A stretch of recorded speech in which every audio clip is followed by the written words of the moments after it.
মই বৰ্তমান উপস্থিত আছো আদৰ্শ মহিমাবাৰী গাঁৱৰ হেমৰাম কলিতাদেৱৰ ঘৰত। তেওঁৰ সন্তান নৱজ্যোতি কলিতা এবাৰ হাইস্কুল শিক্ষান্ত পৰীক্ষাত অৱতীৰ্ণ হ'ব। তেওঁ পঢ়াৰ অকণমান সহায় হোৱাকৈ মোৰ ফালৰ পৰা এখন টেবুল মই তেওঁক উপহাৰ দিছোঁ। গতিকে আহকচোন তেওঁৰ মনৰ বতৰা লওঁ।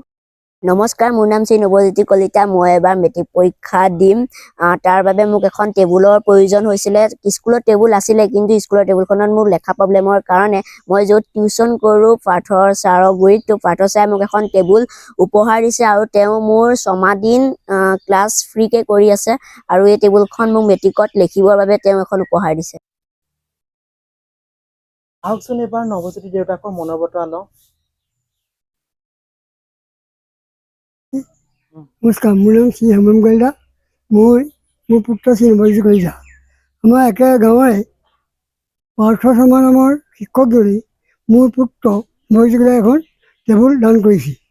সেই সৈতে তেওঁ প্ৰতি মই আন্তৰিক শ্ৰদ্ধা জ্ঞাপন কৰিছোঁ। ভিডিঅ'টো বনাইছোঁ মই কেৱল ইয়াক টেবুলখন দিয়াৰ এইটো দেখুৱাবৰ কাৰণে নহয়, এতিয়া নৱজ্যোতিৰ নিচিনা ছাত্ৰ ছাত্ৰীসকলৰ কাৰণে আপোনালোকে যাতে কিবা অকণমান সহায় আগবঢ়ায় সেই উদ্দেশ্যে মই ভিডিঅ'টো বনাইছোঁ। ভিডিঅ'টি ভাল পালে নিশ্চয় এটা লাইক কৰিব, লগতে নৱজ্যোতি হাইস্কুল শিক্ষান্ত পৰীক্ষাৰ কাৰণে এটা শুভেচ্ছা জনাব বুলি আশা থাকিল। ধন্যবাদ।